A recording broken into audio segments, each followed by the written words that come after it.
आप देख रहे हैं LN न्यूज।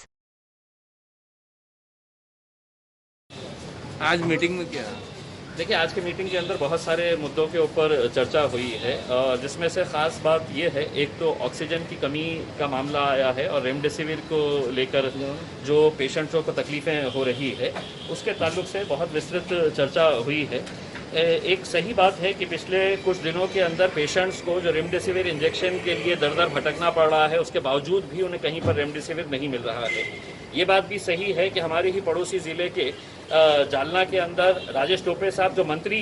है, आरोग्य मंत्री है, वो अपने ज़िले के लिए 10,000 इंजेक्शन्स लेके आ जाते हैं और हमारे पास यहाँ पर कमी थी। लेकिन आज के मीटिंग के अंदर कलेक्टर साहब ने बताया है कि हमारे पास इनफ स्टॉक है, काफ़ी अच्छा स्टॉक है। और जो एक परेशानी हो रही थी कि पेशेंट को प्राइवेट हॉस्पिटल के अंदर जहाँ कहाँ जाना, कहाँ से लेकर आना, ये पता नहीं चल रहा था, तो कलेक्टर साहब ने एक अच्छा डिसीजन लिया है कि आज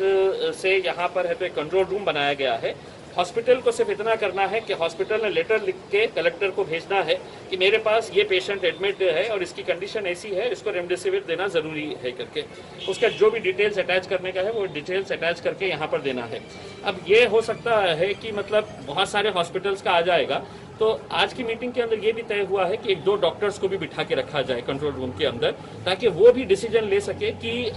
रेमडेसिविर सही देना है या नहीं देना है करके। दूसरा ये है कि ऑक्सीजन के ताल्लुक से जो ऑक्सीजन की कमी का मामला जो सामने आ रहा था, उसके अंदर एक बात समझ में आई है कि सरकार की तरफ से ये जोर दिया जा रहा था कि हमारे पास का जो ऑक्सीजन है वो धुलिया को और मालेगांव को पहुंचाया जाए करके उसमें, जबकि हमने ये कहा है कि जो ऑक्सीजन यहाँ पर अगर कमी पड़ रही है और आप दूसरी जगह के ऊपर ले जाकर दे रहे हैं, वहाँ पर धुलिया के हैं तो केंद्रीय मंत्री रहे हुए हैं, वहाँ पे उन्होंने ऑक्सीजन के बारे में सोचना चाहिए।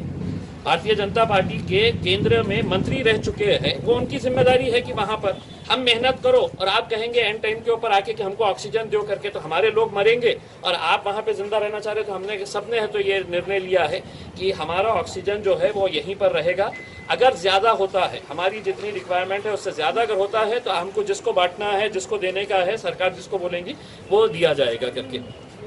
दूसरा ये है कि जो मुख्यमंत्री, आदरणीय मुख्यमंत्री